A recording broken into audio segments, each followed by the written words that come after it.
Hi, this is Scott. I'm the Jungian tennis fan, or whatever you want to call it, the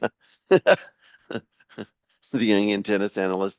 I'm actually not doing this so much because of my tennis, although I do love watching women's tennis specifically because I'm a big Iga Swiatek fan, and I love Madison Keys and a bunch of other really great players on the WTA. But also, I just wanted to say that they've really been extremely key in helping people get into analysis and become happier human beings because it's really hard to be a tennis player or to really to get through life. If life is a tennis match, most of us don't win all the time, and most of us don't ever win big, like everybody else does. In fact, there's only one number one player, and everybody else is playing for second place. And I think that there's some real things to learn here. Let me see if I can figure out how to um, incorporate, let's see, the video, sharing the computer video. Okay, so there we go. I'm going to do this. And this is what I'm sharing right now. So this is what you should be able to see.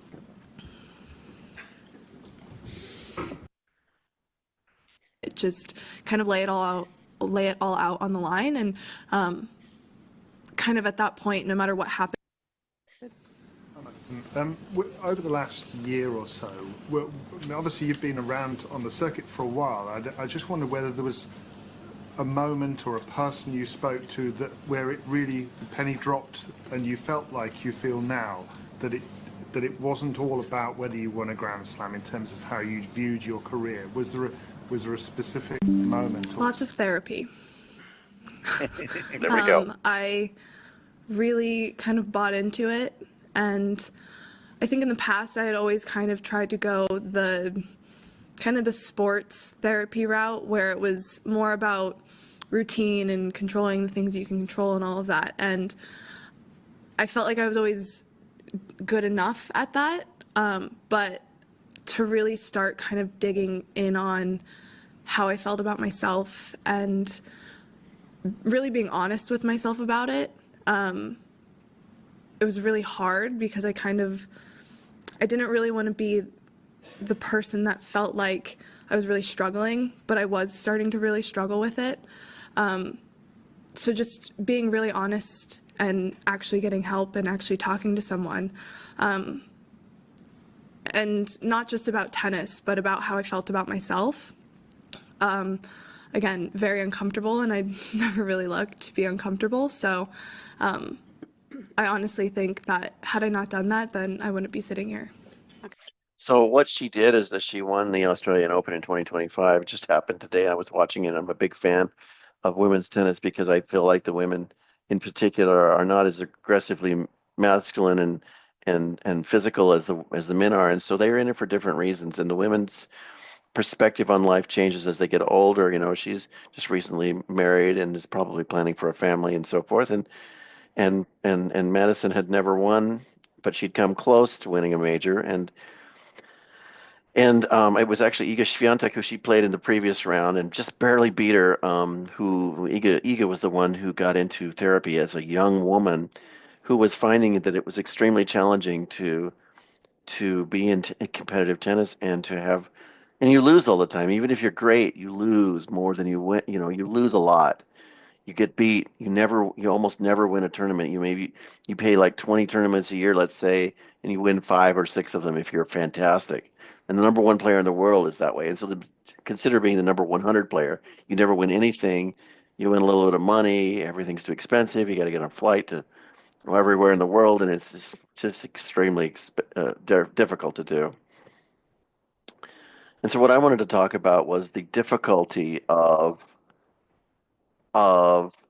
being like that, of being so competitive and trying to live a life where you're happy, but you can't because there's so much going on. And so what I do when I'm doing going in life coaching or when I'm running a book reading club is I try to find ways to get people excited about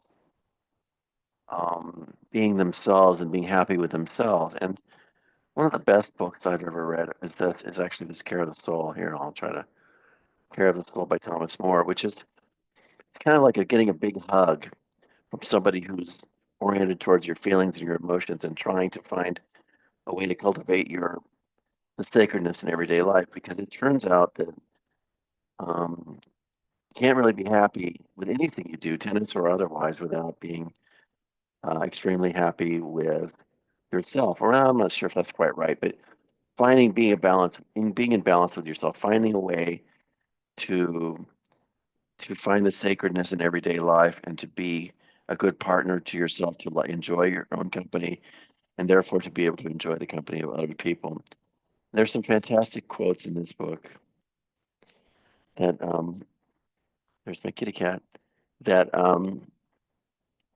help you be a better person. So hold on a second. So I'm going to try to quote this. Oh, I can't seem to get this thing to work.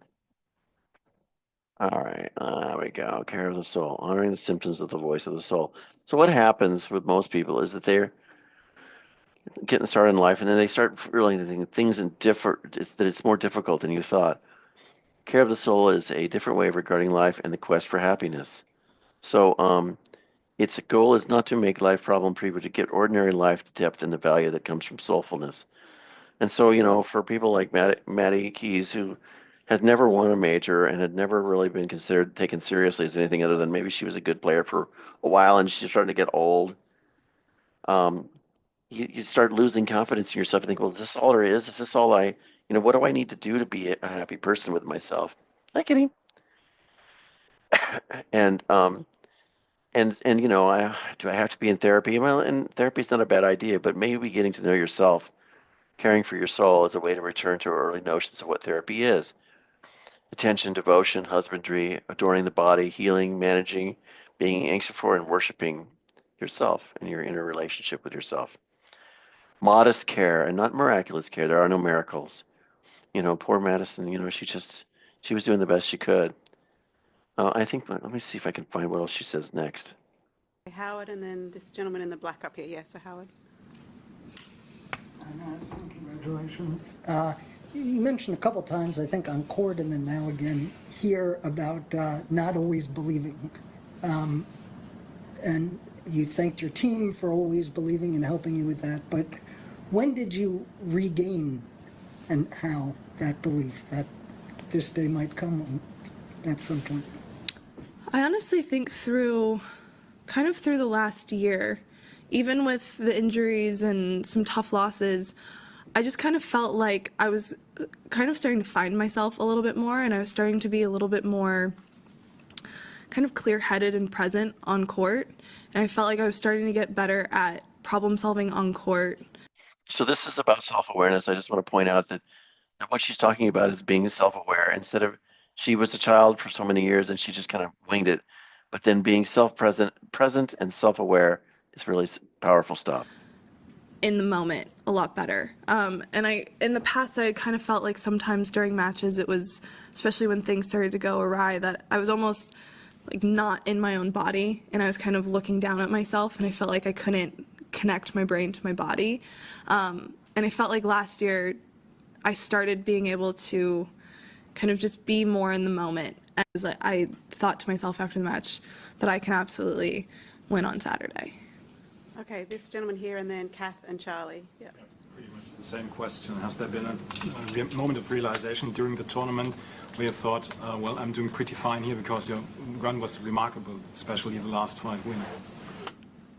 I don't know if I ever really had like the moment, but I really felt like going into each match that if I could just try to go out, play how I wanted to play, then I was really just going to give. Kath, Charlie, and Courtney on the side. Kath. Congratulations.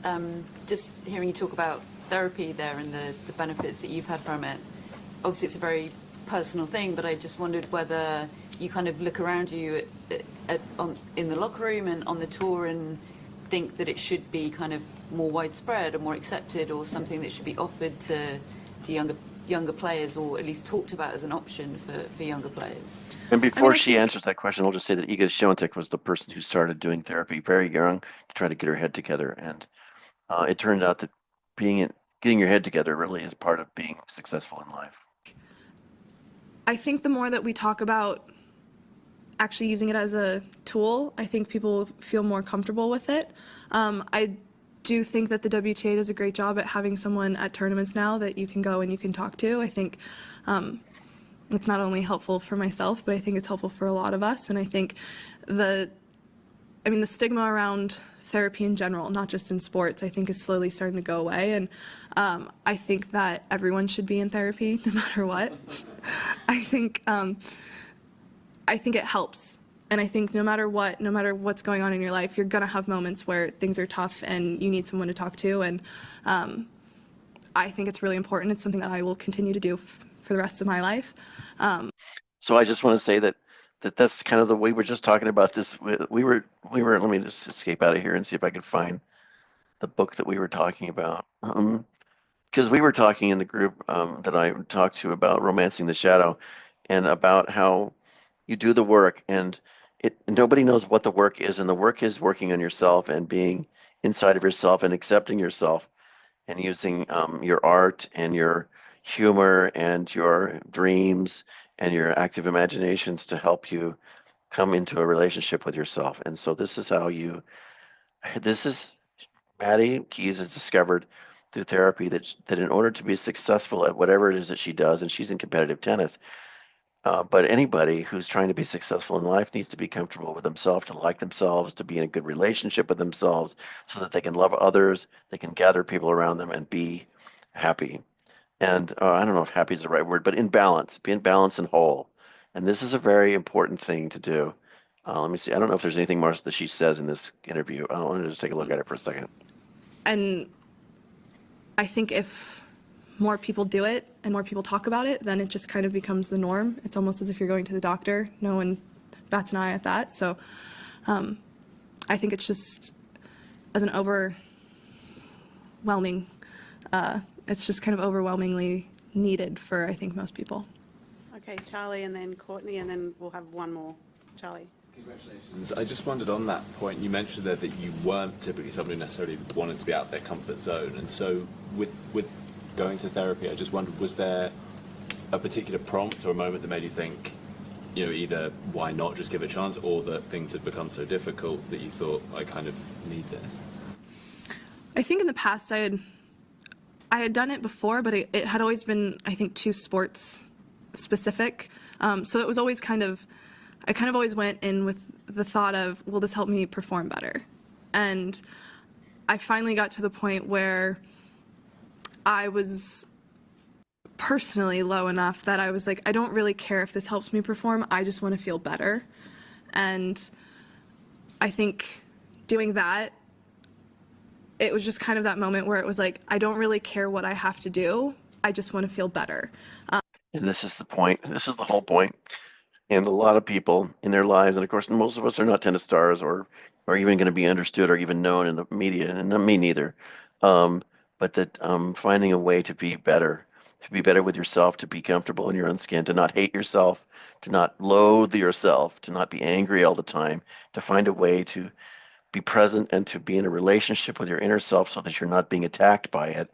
Because the symptoms of depression and anxiety, of obsession, addictions, extreme ideology, and all these kinds of things. These kinds of things are attacking us, and the way to not attack yourself is to be in a relationship with them and to find out what they actually want. You've been repressing these shadows into your unconscious for years, putting them in jail, and of course they're angry with you. They want to be expressed. And back in the old days, before there was internet and social media, people had nothing but themselves. They live in a mud hut in Africa, and they've got nothing but time, and they sit around the campfire and they tell stories to each other, and they try to come to a relationship with themselves and God and nature and try to live in balance. This is how you find yourself. I'm going to just mention a couple of things that are very helpful. besides reading these books, and I will show them on the screen again because I think it's important to show them the books that I can recommend that have been read by my group lately. Not all of them on the screen, but Care of the Soul by Thomas More, Becoming Whole by Bud Harris, Inner Work by Robert A. Johnson, Romancing the Shadow by Connie Zweig. And you can read the old stuff by Carl Jung if you want to, but it's hard and it's difficult and it takes, one paragraph that he wrote in 1905 or whatever is made into an entire book that tries to explain what the heck he's talking about. And so I'm not sure that it's really, it's critical to here's another one, Robert Johnson's Inner Gold, which is mining the unconscious for all the things buried that actually you shouldn't have. One of the best books we ever read was Life of Meaning by James Hollis. And you can find about a bunch of podcasts and interviews by him on YouTube that are fantastic. The Untethered Soul by Michael Singer is good. Women Who Run with Wolves is actually good for men or women who want to find ways of storytelling that help you with your soul and getting yourself to the point where you understand the ancient parts of yourself and how to navigate the world as a creative individual and be creative and good and I don't know, happy. I don't know if happy is the wrong word, but there's some good stuff out there. Um, von Franz's Individuation and Fairy Tales, I just found that was interesting because I think that von Franz is fantastic. I was in a conversation with a therapist, a bit of a passive aggressive therapist last night, actually, but she mentioned von Franz, and von Franz is probably better if you're going to read some old style Jungian therapy stuff because she's very clear-headed about how screwed up people are, and why not. And also Connie Zweig wrote Meeting the Shadow, which I have not read, but I have read other books about shadow, that's stuff like that. Owning Your Own Shadow by Robert Johnson, fantastic book that we went through. I don't know if there's anything else here. Fairy Tales, yeah, Fairy Tales is a good one. Most of these are my wife's stuff that she reads. So this is sharing my own personal reading list, but it's my wife's as well. Um, and so I think, in conclusion, I just want to say that um, um, getting into therapy, but in self-therapy with these books that are here on the screen now, especially Care of the Soul, Becoming Whole, Inner Work, and Romancing the Shadow, and a few others that I mentioned before, are good ways to help you find yourself. And if you want to start with a workbook that's actually very practical, Robert Johnson's Inner Work shows you how to do dream analysis and inner active imagination and to get into a relationship with yourself and to feel guided. I'm working on a book called Guided, which I may or may not ever publish, but it just talks about allowing yourself to be guided by your inner self and to not be guided by the social media or what other people say about you or your family or anybody or your culture, and just be guided by yourself. With that, I think I'm going to stop this because I didn't have too much more to say. And I wanted to post this out for my group and for anybody else who's inspired. Happy if you're a sports fan or whatever, that's great too. But it's also just finding yourself. So take care and thank you for listening.